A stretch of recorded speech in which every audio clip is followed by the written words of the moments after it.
بیٹے کو پہچانتا ہے، لیکن اس علم پہ عمل نہیں کیا تو قرآن نے کیا کہا؟ مثل الذین حملوا التوراۃ ثم لم یحملوها کمثل الحمار یحمل اسفارا۔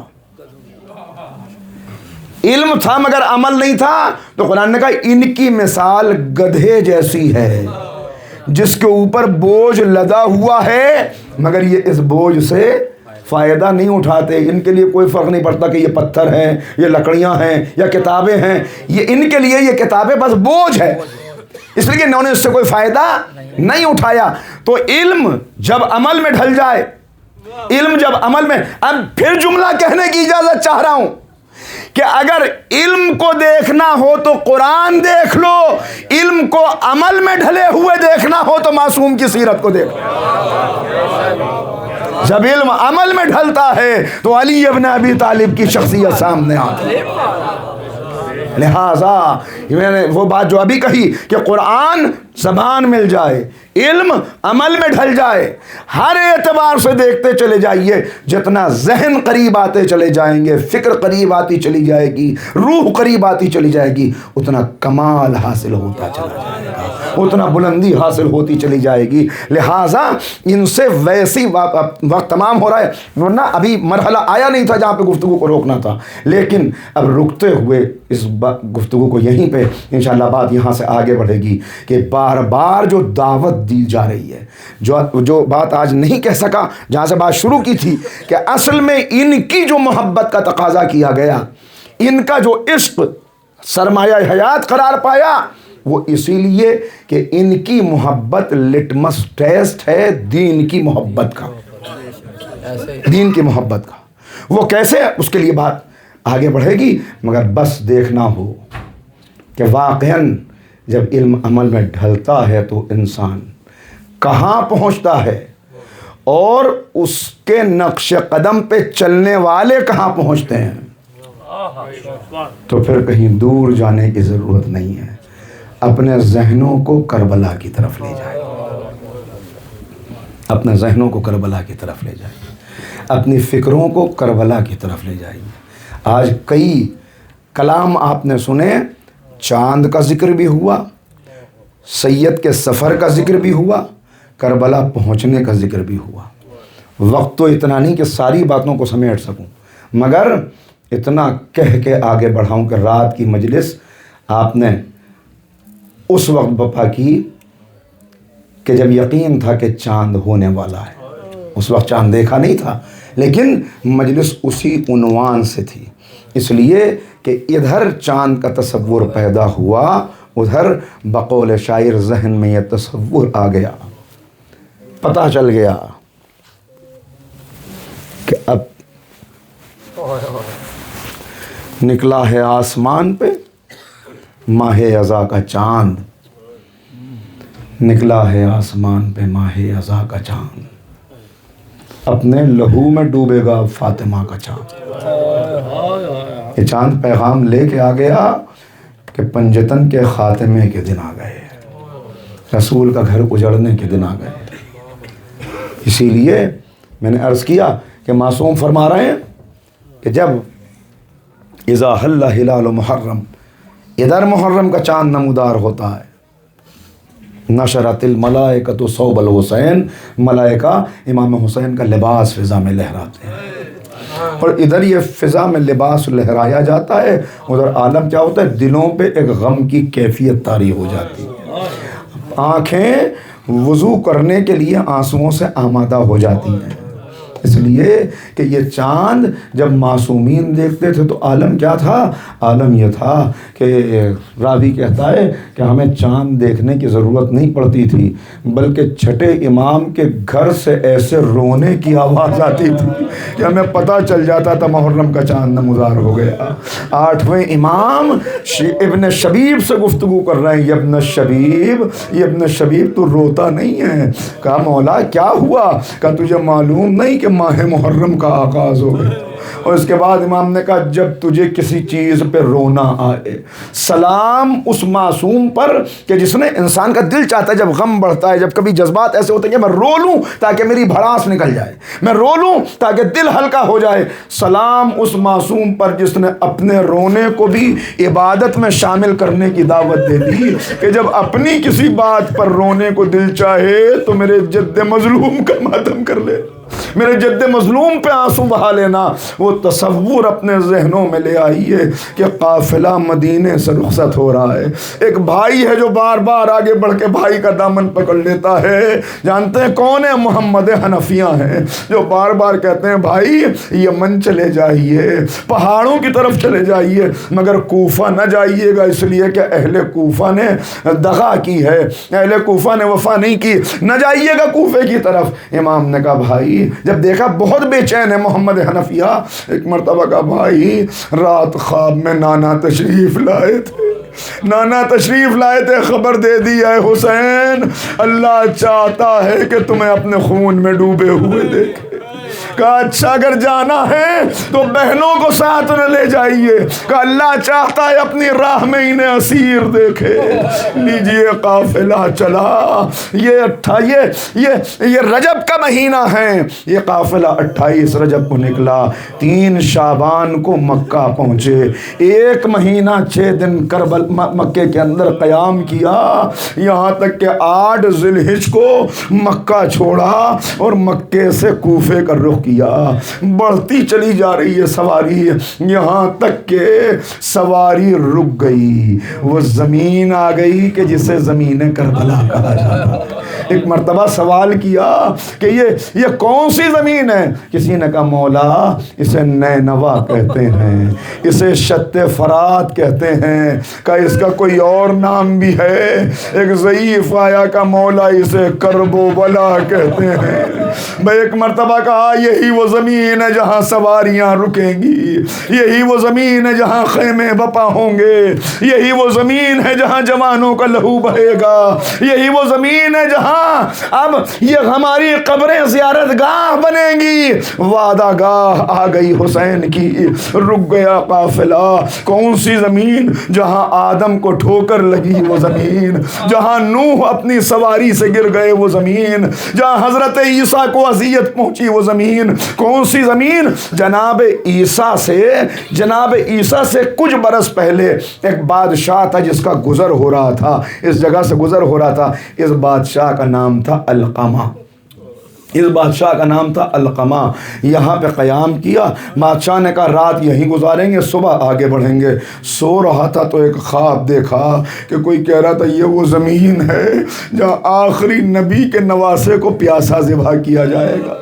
ایک مرتبہ زارو قطار روتا ہوا اٹھا، کہا میں نے یہ خواب دیکھا ہے کہ آخری نبی کا نواسا اس زمین پر پیاسا رہے گا، ذرا پتہ تو کرو یہاں کوئی کنواں نہیں ہے، یہاں کوئی دریا نہیں ہے۔ خبر دی سپاہیوں نے کہ یہاں سے 20 میل کے فاصلے پہ ایک دریا ہے جسے فرات کہا جاتا ہے۔ کہا اب میں آگے نہیں بڑھوں گا جب تک اس دریا سے نہر کاٹ کے اس زمین پر لے آؤں تاکہ آخری نبی کا نواسا پیاسا نہ رہے۔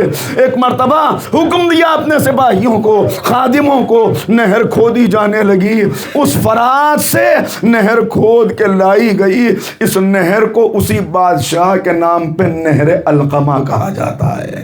القمہ کا پانی آ گیا، بادشاہ نے شکر کا سجدہ کیا کہ میں نے پیاسوں کے لیے پانی کا انتظام کر دیا، مگر اسے خبر کیا تھی کہ پانی بہتا رہے گا، بچے پیاسے رہیں گے۔ وہی زمین ہے جہاں آقا کی سواری پہنچ گئی، ابھی سواریوں سے اترے نہ تھے، ابھی صرف بیویاں اتری تھیں کہ ایک مرتبہ فضہ پیغام لے کے آئیں، بھیا بہن نے طلب کیا ہے۔ حسین آئے، اے بہن کیا ہوا؟ بھیا جلدی یہاں سے خیمے اٹھا لو، جلدی سواریوں کو آگے بڑھاؤ۔ اے بہن ہوا کیا؟ اے بھیا جب سے میں نے اس زمین پر قدم رکھا، ہوا کا ایک جھونکا آیا، میرے سر سر سے ردا سرک گئی، اس زمین کی خاک میرے سر میں پڑی، اور اے بھیا پشت خیمہ سے کسی بی بی کے رونے کی آواز آ رہی ہے جو کہتی ہے میرا حسین، آئے میرا حسین۔ اے بہن تم نے نہیں پہچانا،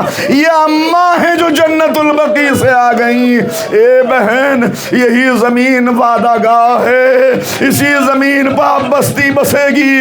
لیجئے بنی اسد کے قبیلے کو بلایا، ایک مرتبہ کہا یہ زمین کس کی ہے؟ 60,000 درہم کے عوض زمین خریدی۔ اس کے بعد کہا ہم نے یہ زمین تمہیں ہبہ کر دی، ہمیں اس زمین پر رہنا نہیں ہے، 8 دن کے بعد یہاں ہمیں شہید کیا جائے گا، ہمارے لاشیں پڑے ہوئے ہوں گے، بس تم سے 3 وصیتیں، بس مجلس ختم ہوئی، تم سے 3 وصیتیں ہیں۔ پہلی وصیت یہ ہے کہ جب فوجیں یہاں سے چلی جائیں اور ہمارے لاشیں بے گور و کفن پڑے ہوئے ہوں تو ان لاشوں کو دفنا دینا۔ مردوں سے وصیت کی، پھر خواتین کو بلایا، میں فاطمہ کا لال ہوں، ہماری میتوں کو دفنانے اگر تمہارے مرد نہ آئیں تو تم پانی بھرنے کے بہانے آ جانا، خاک سے چھپا دینا۔ بچوں کو وصیت کی، اگر تمہارے والدین نہ آئیں تم آ کے مٹھی پر خاک ڈال دینا۔ میں ہاتھوں کو جوڑ کے اتنا کہوں مولا کتنی تمنا تھی کہ لاشیں عریاں نہ رہیں، بے گور و کفن نہ رہیں، مگر ہائے ظلم کربلا، ادھر سید کے جسم سے تن جدا ہوا، تن سے سر جدا ہوا، ادھر فضہ دوڑی ہوئی آئی، اے بی بی غضب ہو گیا۔ فضہ کیا ہوا؟ کہ حکم حاکم یہ ہے کہ ابھی سواریوں سے نہ اترنا، ابھی لاشوں کو پامال کرنا ہے، ابھی میتوں پہ گھوڑے دوڑنے ہیں۔ لیجئے عزادارو سننا آخری فقرے۔ پامالی کی تیاری ہوئی، کچھ لوگ آگے بڑھے، اور ہمارا سردار تھا لاشا پامال نہ ہونے دیں گے، کہا ہٹا لو۔ کچھ اور لوگ آئے، ہم اکبر کے ننیحال والے ہیں، لاشا پامال نہ ہونے دیں گے، اٹھا لو۔ ہم حبیب والے ہیں، لاشا، ارے ایک ایک کر کے سارے لاشیں ہٹ گئے۔ ایک غریب زہرا کا لاشا تھا جو پڑا ہوا تھا، نہ بدن پہ لباس تھا، نہ سر تھا، کوئی نہیں تھا جو کہتا یہ میرا کچھ لگتا ہے۔ جو سب کے لاشیں لے کے آیا تھا اس کا لاشا پڑا تھا، ایک بیٹا بیمار غش کے عالم میں، ادھر کے گھوڑے ادھر، سیعلم الذین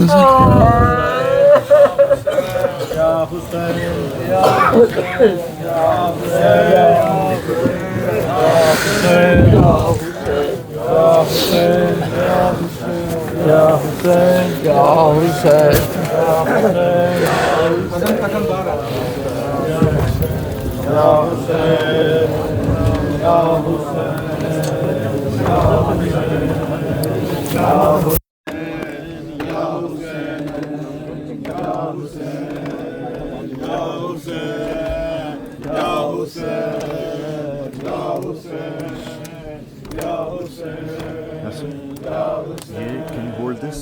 Yes. Keep it. For how long? As long as it's going on.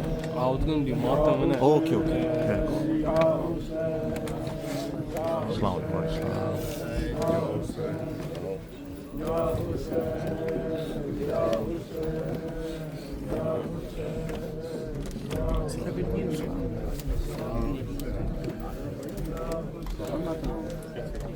آج وہ قسم کشائی کر رہے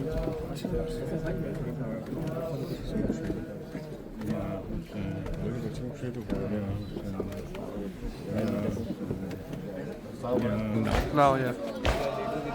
From here, yeah? No, we should stay here. Yeah.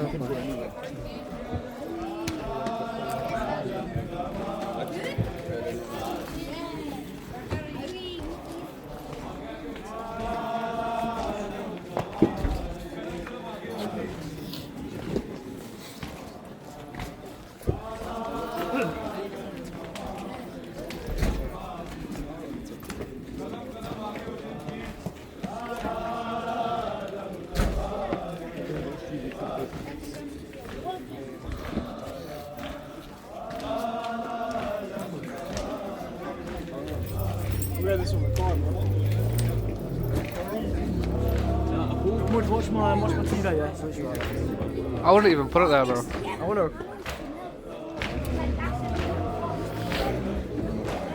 Yo, do you mind holding this? I am. You're not recording the whole time. No,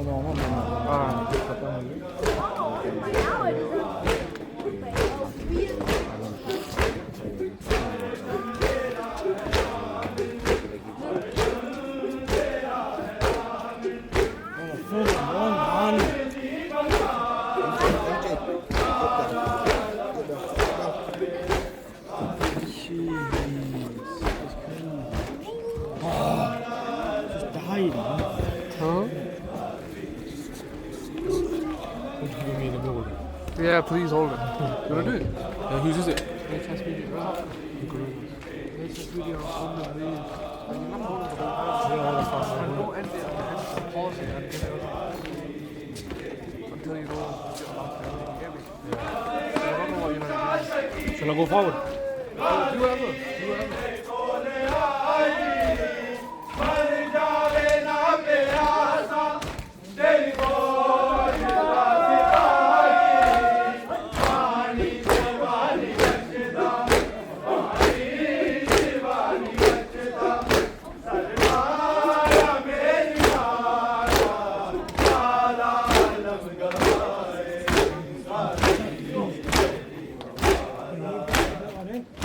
Allah